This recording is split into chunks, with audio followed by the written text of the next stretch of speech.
Hello student, my name is Deepika Sharma. I'm your science educator from Dabit Academy. Today we are going to learn about a very interesting topic of your science subject is light and its property. We all know light is very important for our life. Without light, there is no life. Light is essential for vision, for photosynthesis and various activities of our life. So today we will study about the light and its property. Actually, light is a form of energy. Form of energy means light that makes the things visible for us. Light की वजह से हमें चीज़ें दिखाई देती है, ठीक है, और ये कैसे दिखाई देती है तो हम इस चैप्टर में समझेंगे. Okay, and one more thing, light कैसे ट्रेवल करती है? It travels in straight line. Light always travel in a straight line path में, रेक्टिलिनियर पाथ में ये ट्रेवल करती है. What are the sources of light? So there is a main source of light for our earth is sun. Sun and stars are the natural source of light in this universe. Okay, and there are some artificial sources are there of the light, which are bulb, candles, tube lights, etc. are the artificial sources of light. Now we'll understand about the speed of light. Speed of light, light की speed जो है वो constant है, यानी कि finite है. There is a fix number of speed of light. Vacuum में जो लाइट की स्पीड होती है वो होती है 2,99,792. Symbol of speed of light is denoted by C. And हम बोल सकते हैं कि जो स्पीड ऑफ लाइट होती है वो अप्रॉक्सीमेशन में 3 × 10⁸ मीटर पर सेकेंड इतनी स्पीड से लाइट ट्रेवल कर हमारे अर्थ तक. जो हमारे सन से अर्थ तक लाइट जो टाइम लेती है वो कितना लेती है? तो देखो, हमें पता है कि सन के और अर्थ के बीच में जो डिस्टेंस है वो 150 मिलियन किलोमीटर, जो हमारा सन और अर्थ के बीच में जो डिस्टेंस है, ठीक है. और हमें पता है हम टाइम कैसे निकालेंगे, टाइम कैसे कैलकुलेट करते हैं हम. अब अगर हमें इस केस में टाइम कैलकुलेट करना हो तो हम क्या करेंगे? Time is equals to distance upon speed, यही करेंगे. यानी कि हम इस डिस्टेंस को, जो सन और अर्थ के बीच में जो डिस्टेंस है, उसको लाइट की स्पीड से डिवाइड कर देंगे तो हमें टाइम मिल जाएगा 500 सेकेंड. यानी कि अगर इसे if you try to convert into the minutes तो ये जो आएगा आपके पास 8 मिनट 20 सेकेंड का टाइम आएगा. यानी कि सन से अर्थ तक लाइट ट्रेवल करके आती है कितना टाइम लेती है? 8 मिनट 20 सेकेंड इसको लगता है, ठीक है. तो हम समझ गए कि लाइट की स्पीड कांस्टेंट होती है. अप्रॉक्सीमेट में अगर हम बात करें, अप्रॉक्सीमेशन में लाइट की जो स्पीड होती है 3 × 10⁸ मीटर पर सेकेंड होती है. अगर हम बात करें किलोमीटर में तो ये 3 लाख किलोमीटर पर सेकेंड होती है. Now there is one more property of light which is reflection of light.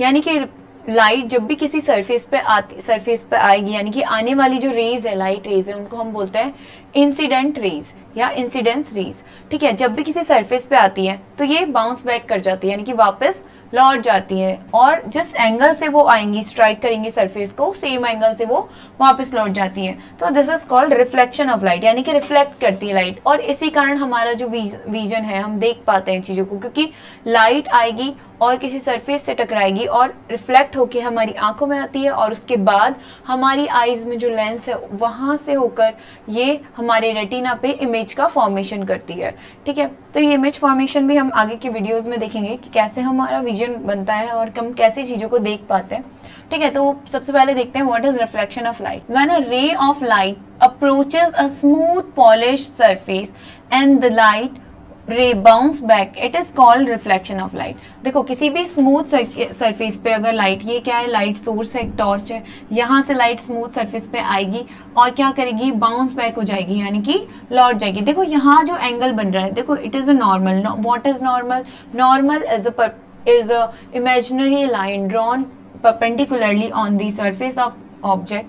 हमने सरफेस से एक इमेजिनरी लाइन ड्रॉ की है, दिस इज कॉल्ड नॉर्मल, ठीक है. और जो नॉर्मल और सरफेस के बीच का एंगल होगा वो हमेशा 90 डिग्री होगा, because it is perpendicular to the surface. There is an angle between incident ray में मतलब जो रे आ रही है सरफेस पे वो, और नॉर्मल के बीच में जो एंगल बनेगा उसको हम आई से डिनोट करते हैं, यानी कि उसको हम बोलते हैं इंसिडेंट एंगल या एंगल ऑफ इंसिडेंस भी बोल सकते हैं. यहाँ से टकराने के बाद जो रे वापस लौट रही है, यानी कि बाउंस बैक कर रही है, this is called reflected ray. अब रिफ्लेक्टेड रे और नॉर्मल के बीच में जो एंगल का फॉर्मेशन होगा will denoted by with letter R, small r, and this is called reflected angle.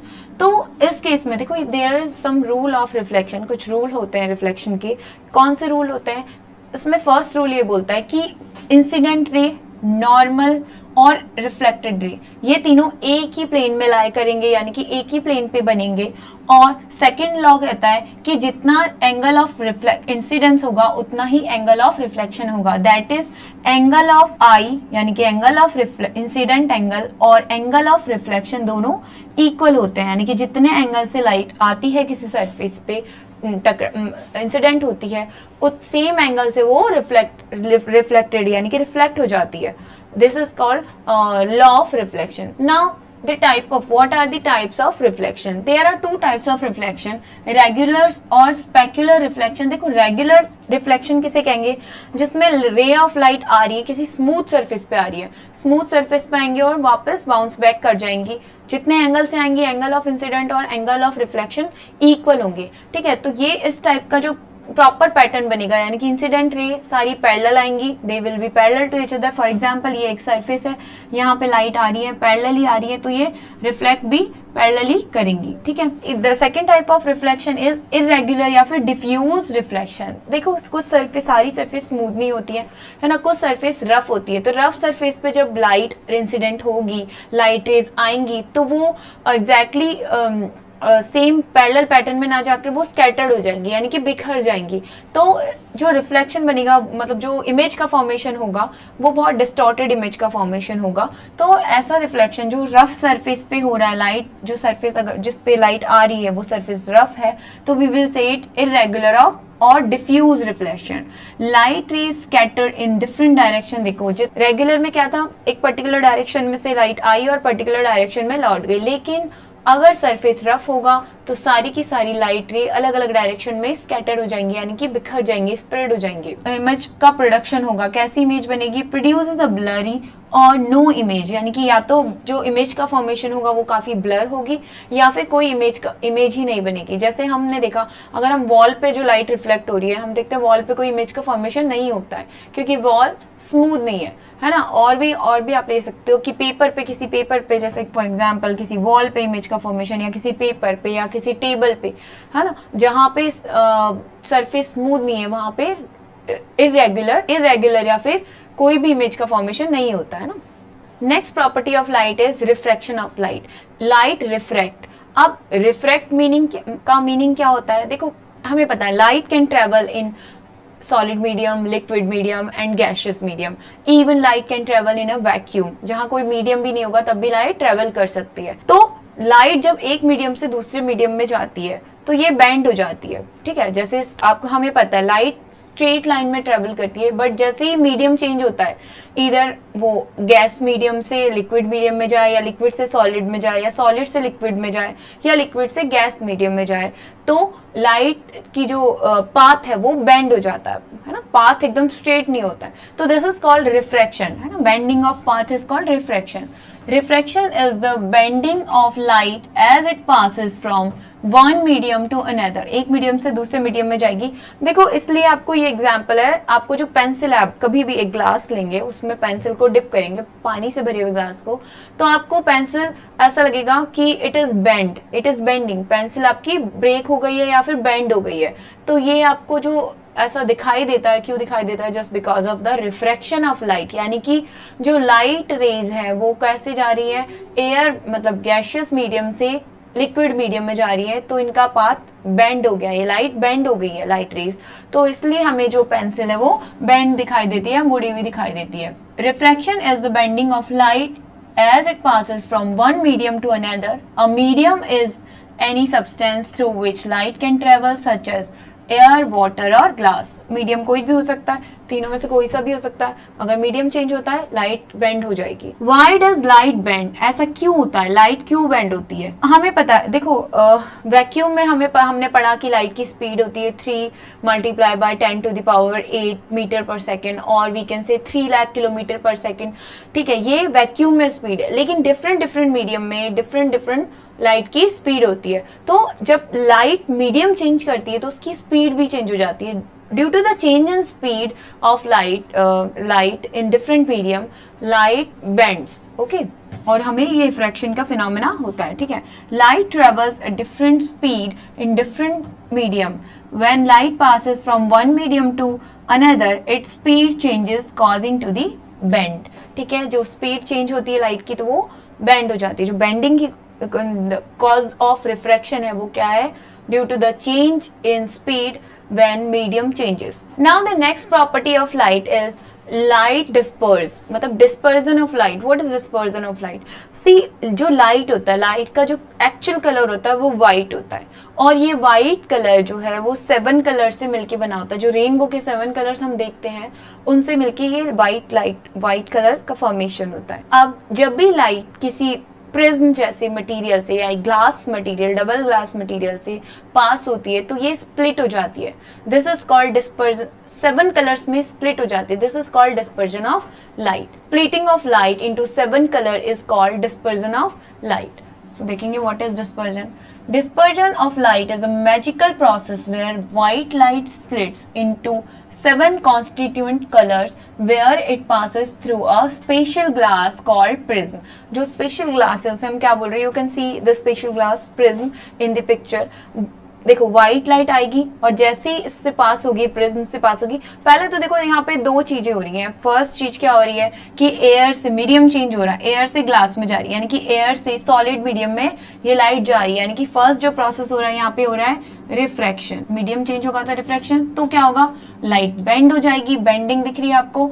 Then next जो प्रोसेस हो रहा है इसमें व्हाइट लाइट का उसके 7 कॉन्स्टिट्यूएंट कलर्स में स्प्लिट होना is called dispersion of light. तो आप देख सकते हो 7 कलर में ये स्प्लिट हो गई है लाइट, व्हाइट लाइट 7 कलर में स्प्लिट हो गई है। यानी कि आप देखेंगे जो उसकी वेवलेंथ सबसे ज्यादा है, ठीक है, वो सबसे पहले कलर दिखाई देगा। तो जो रेड कलर होता है उसकी वेवलेंथ सबसे ज्यादा होती है अमंग ऑल 3 कलर और 7 कलर्स, अमंग ऑल 7 कलर्स। और जो 7 कलर है वो कौन कौन से हैं? ये देखो रेड सबसे पहले ऊपर टॉप पे, जिसकी वेवलेंथ देखो लाइट की वेवलेंथ होती है, वेव की length is called wavelength.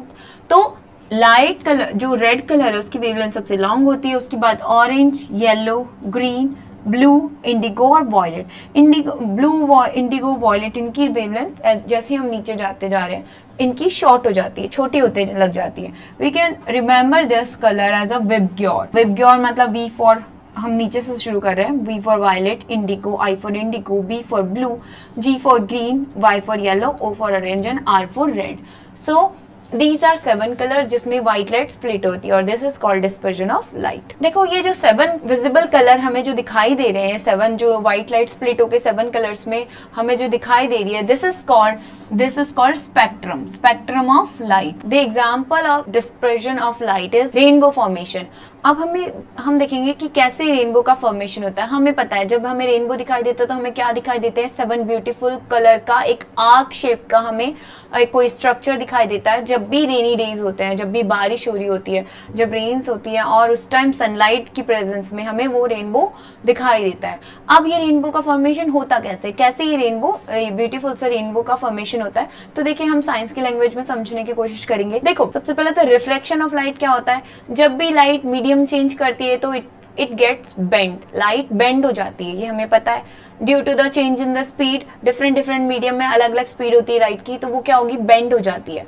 Light रे बेंडिंग समझ में आ गया, it is called refraction of light. Now second जो नेक्स्ट जो हमने पढ़ा है कि डिस्पर्जन ऑफ लाइट, जो व्हाइट कलर की लाइट है वो 7 कलर में स्प्लिट हो जाती है। This splitting of white light into 7 colour is called dispersion of light. तो हमें पता है, देखो जब बारिश होती है तो जो टाइनी ड्रॉपलेट्स है वो एक्ट करती है एज अ प्रिज्म। जब भी हमने पढ़ा स्पेशल ग्लास से व्हाइट लाइट पास होगी तो वो क्या होगी? 7 कलर में स्प्लिट हो जाएगी। तो जो ये टाइनी ड्रॉपलेट्स हैं, जब बारिश होती है यानी कि रेनी सीजन होता है, रेन ड्रॉपलेट वर्क करती है, it act as a prism, tiny prism. तो जब भी व्हाइट लाइट और सनलाइट की प्रेजेंस में हमें रेनबो दिखाई देता है, तो सनलाइट यानी व्हाइट लाइट जब इससे पास होती है तो देखो व्हाइट सनलाइट जब आती है तो सबसे पहले फर्स्ट जो फिनोमेना होगा वो क्या होगा कि जो व्हाइट लाइट एयर से मीडियम चेंज कर रही है, यानी कि वाटर लिक्विड में जा रही है, एयर से किस में जा रही है? लिक्विड में जा रही है। यानी कि क्या कौन सा फिनोमेना होगा? लाइट बेंड हो जाएगी, लाइट रे फर्स्ट ऑफ ऑल बेंड हो जाएगी. This is called, bending of light is called refraction. सबसे पहला फिनोमेना जो होगा रिफ्रैक्शन होगा. ठीक है, अब ये जो टाइनी ड्रॉपलेट है it will act as a prism. अब ये जो प्रिज्म है, हमें पता है व्हाइट लाइट जब भी प्रिज्म से पास होगा it will split into 7 colour. तो जब भी ये टाइनी ड्रॉपलेट से लाइट पास करेगी तो 7 कलर में स्प्लिट हो जाती है और ये सुंदर 7 कलर से क्या बनता है, एक ब्यूटीफुल सा रेनबो का फॉर्मेशन होता है. तो देखिए, sunlight actually made up of, we all know 7 different colours like red, orange, yellow, green, blue, indigo and violet. These colour are called, अभी मैंने बताया था, these colour are called collectively spectrum, visible spectrum. ठीक है, when sunlight enter a water droplet act as a prism, है ना, it bends, यानी कि पहले फर्स्ट फिनोमेना होगा रिफ्रैक्शन का. This bending separate the white light into different colours. ठीक है, जैसे ही लाइट बेंड होगी और इससे पास होगी टाइनी ड्रॉपलेट से, तो वो किसमें स्प्लिट हो जाएगी, 7 कलर्स में स्प्लिट हो जाएगी. This splitting make a beautiful rainbow. Now the next property of light is scattering of light. देखो, हमें पता है in our atmosphere there are lots of tiny particles and large particle, dust particle, air particle, there are lots of particle in the atmosphere. तो इन light जब हमारे atmosphere में enter करती है, ठीक है, जब भी स्पेस से लाइट एंटर करेगी हमारे एटमोस्फेयर में, तो सबसे पहले इन पार्टिकल से वो क्या करेगी, कोलिजन होगा उसका, यानी कि उससे टकराएगी और क्या हो जाएगी, ये scatter. This is called scattering of light. Earth's atmosphere, our planet is surrounded by the layer of air called atmosphere. ठीक है, जो एयर है हमारे चारों ओर, this is called atmosphere. And atmosphere contain tiny particles like dust, water vapour and air molecule. Different colours की light के जो स्पेक्ट्रम, इसमें जो डिफरेंट कलर है उनकी अलग अलग वेवलेंथ होती है, डिफरेंट वेवलेंथ होती है. जैसे बताया, रेड कलर की जो रेड कलर है, ऑरेंज कलर है, इनकी वेवलेंथ क्या होती है, ज्यादा होती है, और ब्लू कलर जो है उसकी वेवलेंथ शॉर्ट होती है. ठीक है, colours like blue and violet have shorter wavelength and are scatter more. देखो, जो जितना ज्यादा शॉर्टर वेवलेंथ है, तो इन पार्टिकल के कंपैरिजन में इक्वली स्कैटर करेगी, यानी छोटे पार्टिकल छोटी वेवलेंथ को ज्यादा स्कैटर करेंगे, यानी कि ब्लू कलर ज्यादा स्कैटर होता है. That's why we see the sky looks blue, क्योंकि जो ब्लू कलर है उसकी वेवलेंथ छोटी है और ये जो छोटे डस्ट पार्टिकल है जो उसको लाइट को, ब्लू कलर की लाइट को ज्यादा स्कैटर करते हैं. That's why sky looks blue. इतनी ज्यादा लॉन्ग वेवलेंथ होगी, उसकी स्कैटरिंग ये जो छोटे पार्टिकल है यानी टाइनी पार्टिकल्स है इनसे कम होगी. तो रेड कलर की स्कैटरिंग बहुत कम होती है, दैट्स व्हाई हमें ब्लू कलर की स्कैटरिंग ज्यादा होती है. That's why sky appears blue in the daytime. So student, these were the properties of light. I hope you understood about the properties of light and the phenomena due to the different kind of properties of light, like rainbow formation, sky looks blue. I hope you understood the concept. For more such videos, please like and subscribe our channel Dabit Academy. Thank you so much.